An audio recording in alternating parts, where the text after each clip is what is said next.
Hello everyone. Today we are going to discuss the essay titled No Learning Without Feeling by Claire Needell, Hollander. Now, let us talk a little bit about the author of this essay. You can see on screen that this essay appeared in the opinion page of the New York Times on June 8, 2013. Okay. And on screen, you can also see the picture of the author. Claire Needell Hollander is an English teacher in a public middle school in Manhattan, New York. She likes to enrich the reading habits of her students and encourages them to enjoy the act of reading.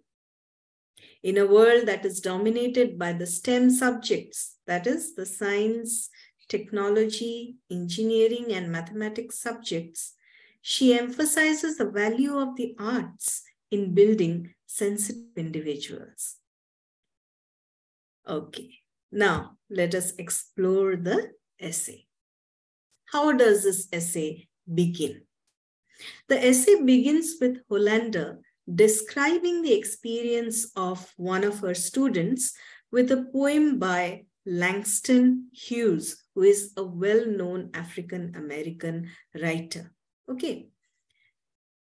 So they had worked on this poem in class, and the kids said that though the tone of the poem, The Weary Blues, this is the title of the poem, The Weary Blues, though the tone was sad as it talked about the pain of living in a racist society, okay, where Black people were discriminated against because of their skin color, okay. So the kid said that though the tone of the poem was sad, it was his favorite.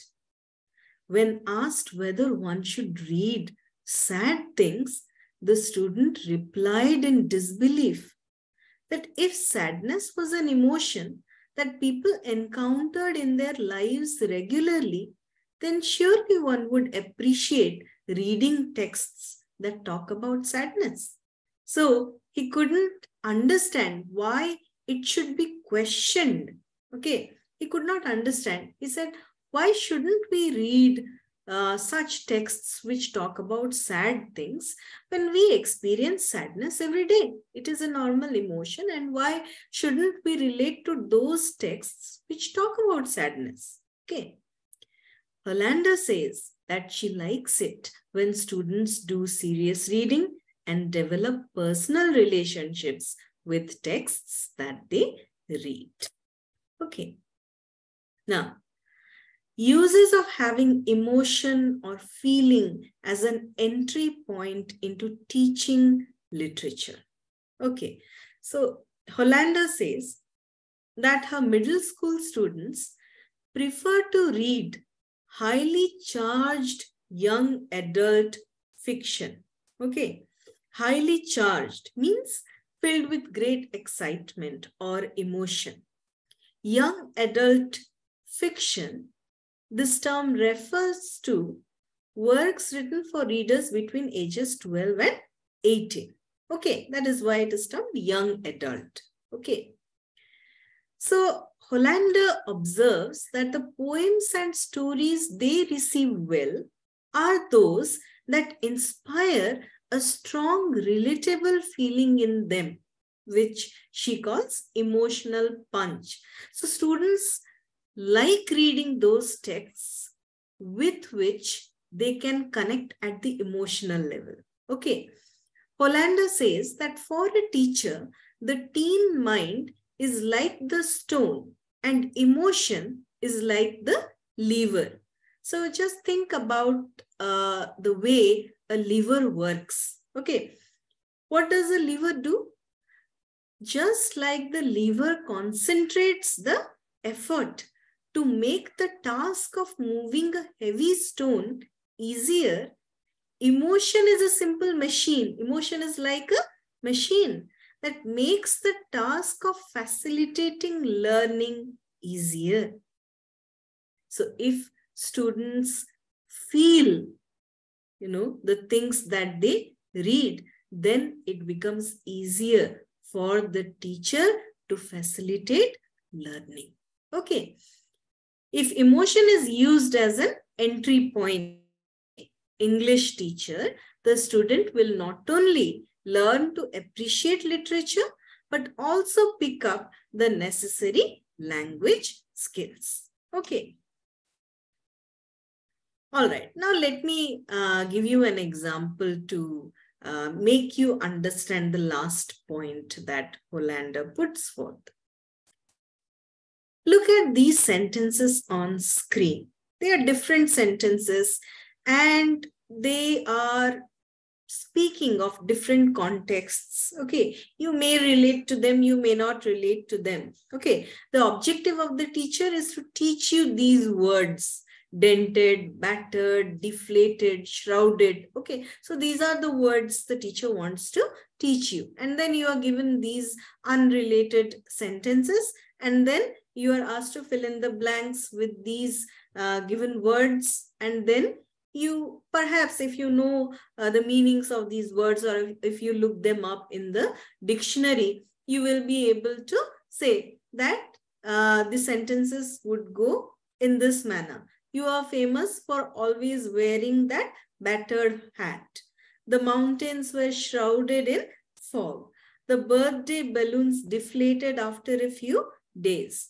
At the Lenovo outlet, you can get scratched and dented laptops at a fraction of the retail cost. Okay, so these are exercises that we are used to doing in our school days when we were taught grammar. This is how we were taught grammar. Okay, but what about this particular passage? Okay, this extract from the story titled The Bicycle by Das Ben-Hur.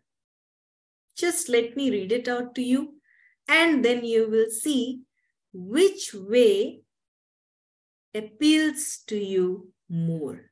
Okay, which way of learning these words appeals to you more. At first, Sudhir Babu had treated the affair lightly.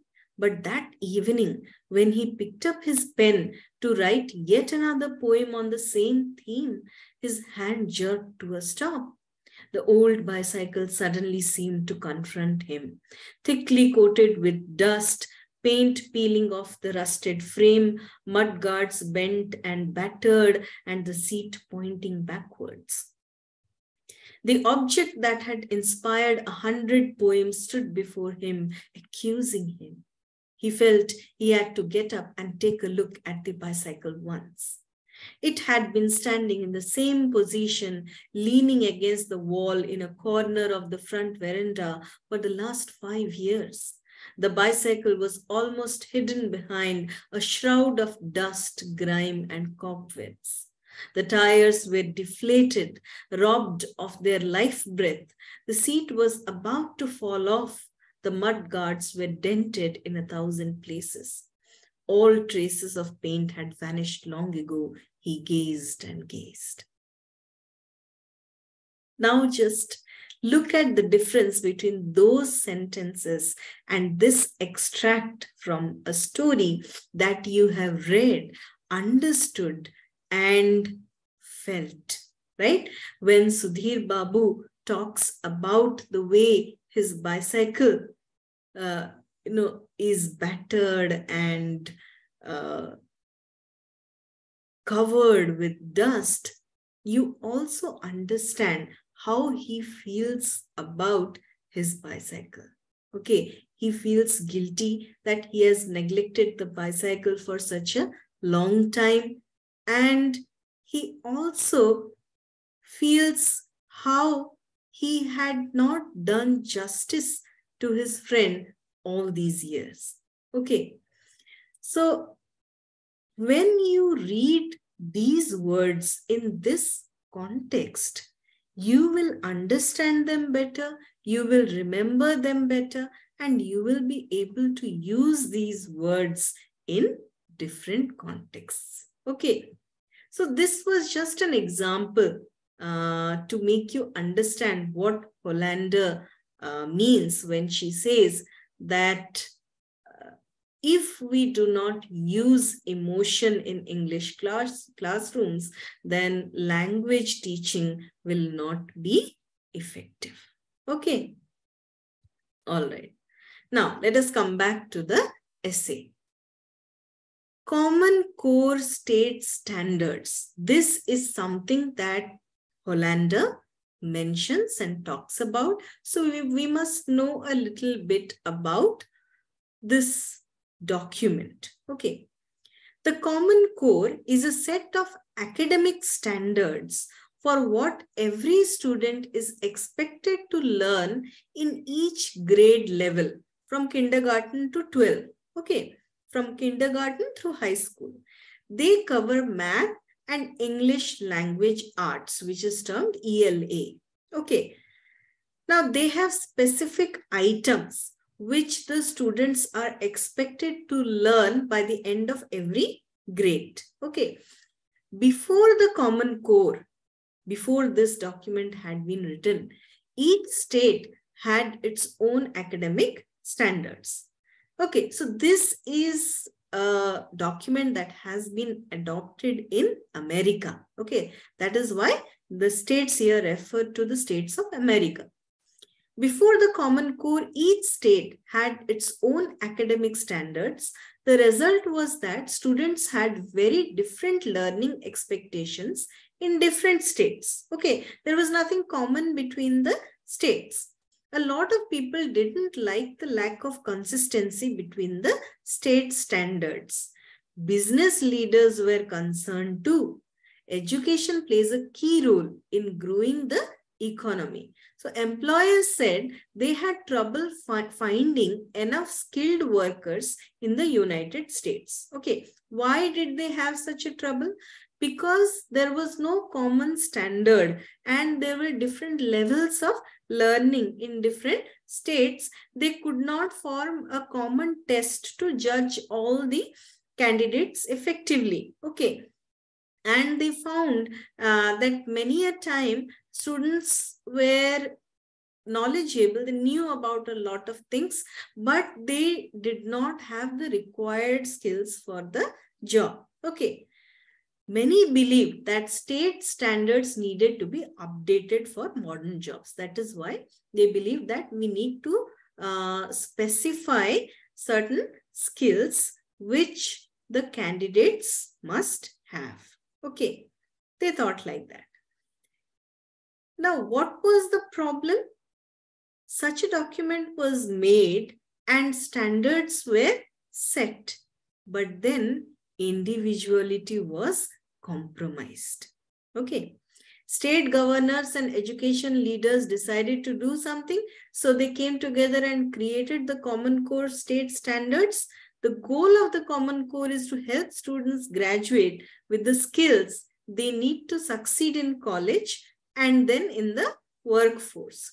It is widely adopted by most states in America, but it also raises many questions about education. Is skill-based education the only form of valid education? Or does value education have a role to play? Okay, so these are different questions that this particular document raises. Okay. Now, Hollander points out that there is some problem with the way this document has been designed. So what was the problem? The problem with the Common Core was that it stressed on skills that students needed to develop. Not much importance was given to the selection of texts to be read to develop those skills. So there was a long list of skills needed, but the selection of texts was not done properly. Okay. For example, at a particular grade level, they went with safe choices like Little Women, which is a novel about young girls written by Louisa May Alcott. Okay, she is the author of this novel. The author publicly admitted that she didn't want to write the novel. So Louisa May Alcott didn't like her own novel and she declared it publicly. Okay, she said that she was forced to write this novel to meet the demands of a publisher. She considered it moral pap. Okay, this expression refers to writing that was not of much worth because it deliberately tried to stick to what the society at that time thought moral. Okay. Still, the selectors chose this novel for skill development. They didn't care whether this novel would appeal to the present day students or not. Okay.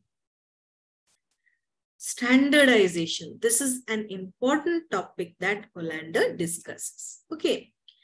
Standardizing curriculum and tests. What does this mean? Okay. Standardizing curriculum and tests severely limits the opportunities for students to learn by enforcing a one-size-fits-all and skill-based course of learning. Okay, so one curriculum would be formed and it would be applicable to all the students of different states, no matter what their cultural backgrounds are, no matter what their reading levels are. Okay, so a one-size-fits-all curriculum, and it would be skill-based. So there would be certain skills that the students would be expected to acquire at the end of specific grades. Okay, that was all. Curriculum standardization also deprofessionalizes teaching. So the standardization of curriculum not only affects the students, but also limits the teachers. Okay, they cannot choose a text of their own to teach to the students. Okay, if they feel that a particular text would help them learn the English language in a better way, they cannot make this change in the curriculum. Okay, so curriculum standardization also limits teachers. They cannot use their judgment, they cannot use their experience, they cannot use their skill, okay, to help the students. They will have to focus on the content of the syllabus. They have to cover a syllabus within a particular time frame and they have to prepare the students for the examination, which is also another kind of standardized test. Okay, so standardization here tends to shift professional practice towards content coverage. We just have to cover the chapters, okay, and away from deep understanding. We don't have the scope to ask you whether you were able to relate to these chapters, whether you were emotionally affected by these chapters, whether you have a strong bonding with the way these stories or these essays have been written. We don't have the chance of asking you those questions, and we don't have the opportunity to have such a conversation with you. We just have to finish these chapters within the time frame so that you can perform well in the examination. That seems to be our only goal, and that is what Hollander doesn't want in a classroom. Okay. All right. Now we will go to another term that she uses, itemization. And on the screen, you can see certain skills, okay, under ELA, right? So this is actually part of that document, the Common Core, okay? And English language arts. All right, under this term, we have these skills: analyze, determine, develop, research, clarify, write, relationships, demonstrate, understanding, create, read, evaluate, reflection, read, comprehend. Just see how mechanical these terms sound when I'm reading them out to you. Okay, and these are the skills that the students are expected to acquire from grade 6 to 12. Okay, with the texts that are prescribed for them. But look at what Hollander says. She says, itemization is not a good way of exposing students to literature. Okay, what is itemization? Act of presenting something as a list of items. Okay, so we have a list there, right? And we are talking of literature. And then for literature too, we have a list of skills that if students are to read novels or stories or poems, then these are the skills that they must acquire. What is the problem with such a list? This limits the experiences of students while engaging with texts to words like evaluate, explain, identify, apply, and so on. And this is undesirable. This is not a good way of introducing students to the world of literature and through literature to language learning. Okay. The student can be inspired to engage with a text she or he likes in so many innovative ways. Why just these words? A student can have so many different reactions and thought processes while she or he engages with the text. Okay. The Common Core state standards tend to limit the freedom of students to read books that inspire emotions and tend to de-emphasize literature in the English classroom. De-emphasize, it means give less importance to. Okay. All right. Now, Hollander mentions a term, agnostic texts. She says that the Common Core state standards prefer to include agnostic texts. So what is an agnostic text supposed to mean? Let us look at the word agnostic. The word agnostic refers to someone who remains neutral on whether God exists or not. Okay, so an agnostic person would neither say that God exists nor say that God does not exist. Okay, so the person is neutral.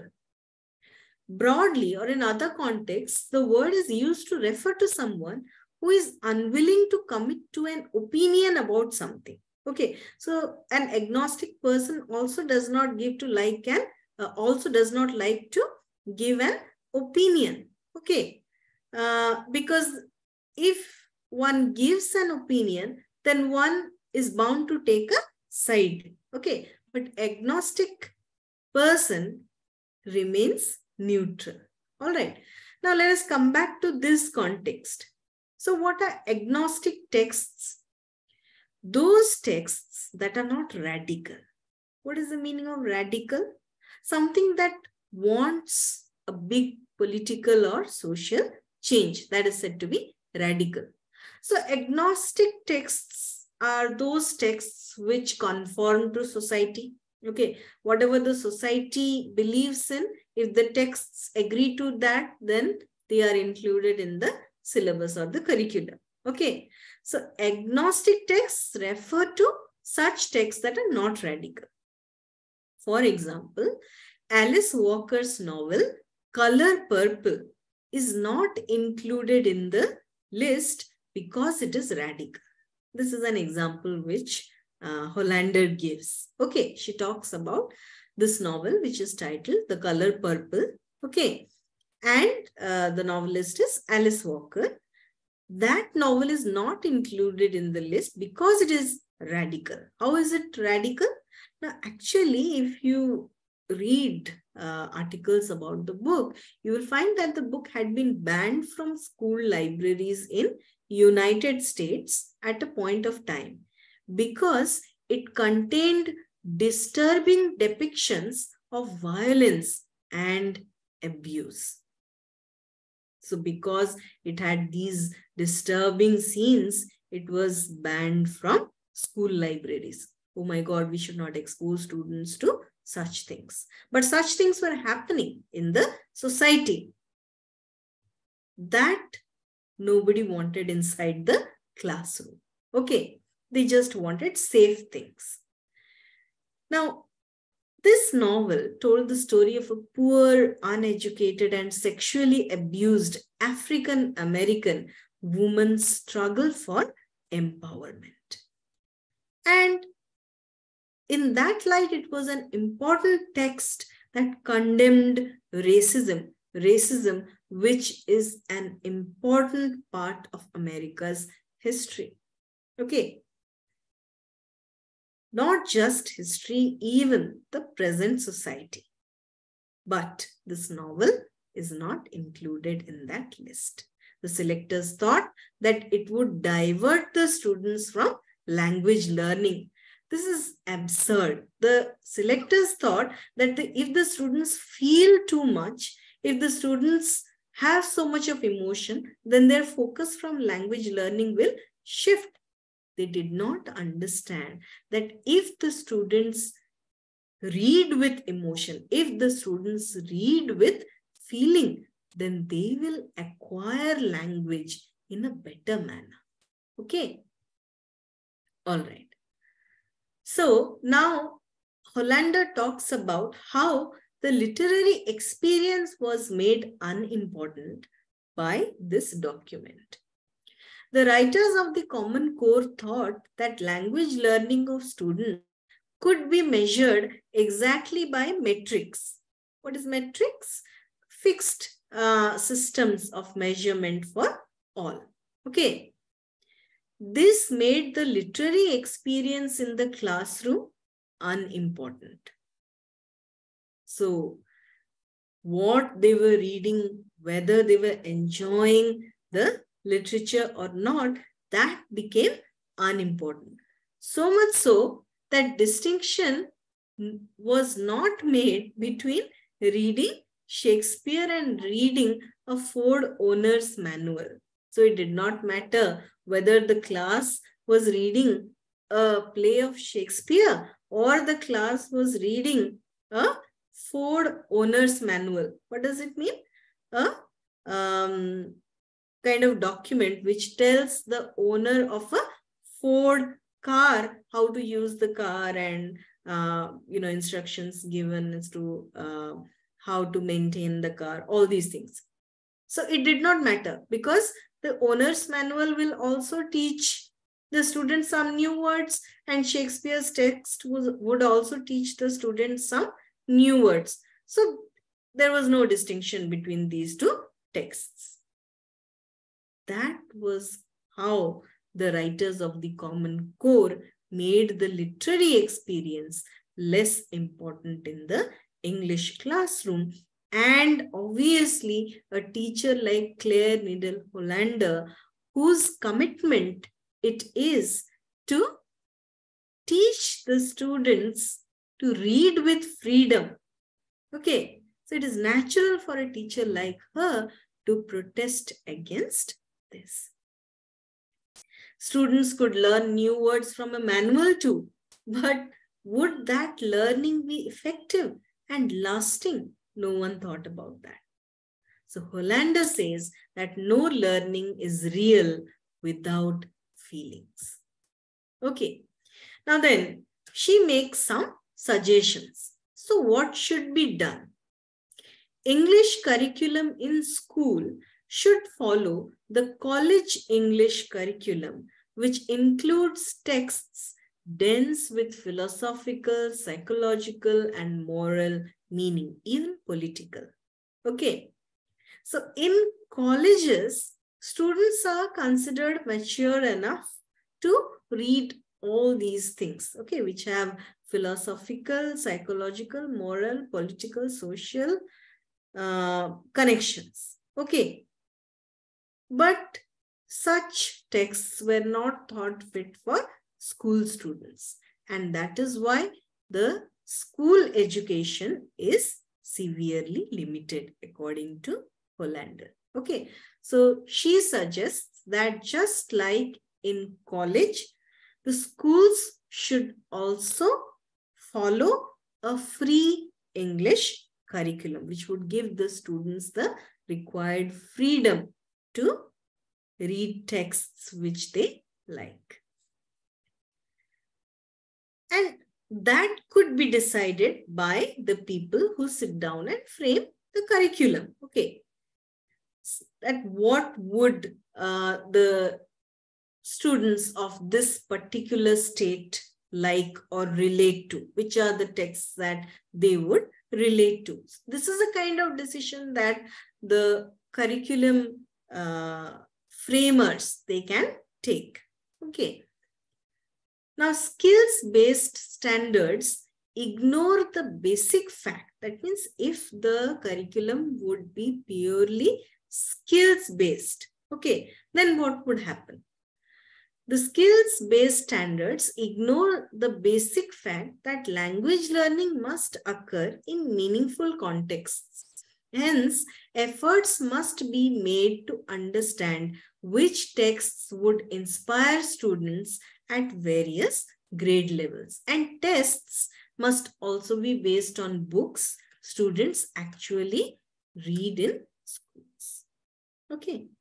See, for example, the students have to be tested on converting direct speech into indirect speech. Okay. Now, suppose we have to test you and we have to give you an exercise on direct speech converted into indirect speech. Okay. Now, if I give you a sentence like this, Agadhu, the headmaster shouted, "Get me the canes." And then I ask you to convert this into indirect speech. Will you relate to it more than the other sentence? Okay, the other sentence goes like this. The boss was angry and shouted, "Why isn't Paul here yet?" So the second sentence is not connected with your experience. You are students and you are not in a working environment, in a job-related environment. And then even the name there sounds, foreign to you and does not relate to the names that you hear in your neighborhood or in your locality. Okay. So that sentence would distance you from that emotion which you would experience when a sentence is selected from the text that you have read. Okay, so this sentence is taken from George V High School, written by Dinanath Pathi. Okay, so now you know that text and you can relate to that text because it tells us about a particular school and the lives of students in that school, which belongs to Ganjam, Odisha. Okay, so if we give you a sentence like this, you will try to answer with more zeal. Okay, you will try to think of language learning with more zeal than if you are given a sentence like the other one, which is not related to your day-to-day living. Okay. So this is just an example. So this is an example of what? Of the fact that language learning must occur in meaningful contexts. Otherwise, language learning will not be successful. Okay.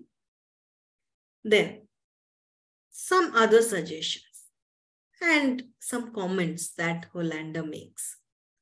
Language may compose who we are as much as we compose it. This is very important. Okay. What does this mean? It is humans who create language and make meaning, who decided that this word should mean this and this sentence should be framed in such a way, then it would have this kind of meaning. If it is framed in another way, then the meaning would change. Who decided all these things? Humans, right? Now, how did they decide those things? Depending upon how they used to communicate at that time in their society, what were the things that were happening around them. Taking all those things into consideration, the words and sentences, they were framed. Now, if there has to be a change in society, and change is inevitable, change is a must. Okay, society is bound to change. So if there has to be a change in society, then language must also change, because the language we use determines our thinking and makes us what we are. Hence, language learning must be context-based. Okay. Then another important point made by Hollander: education is not a product to be consumed and become job worthy. Okay. Education is not a product to become job worthy. So it is not a capsule that someone will give you and you will become job worthy. That is not the purpose of education. It must teach us things about life. It must relate to emotions and impulses people experience in their day-to-day life. Okay. And then another important thing that Hollander says: literature is not a mere communication system. If you just want to read a story and you just want to learn the structure of sentences, I mean, this is the only thing that you have in mind. I don't want to feel anything that is there in the story. My only purpose is to learn the English language so that I will be able to communicate using the words and sentences. You will never be able to learn those structures. Unless you feel the text, you will not take in the language. Okay. If we leave emotions out of the picture, reading literature becomes mechanical and futile. Okay. So, what is the conclusion then of Hollander's essay? Reading with feeling is important. So keep reading and read with feeling. Thank you.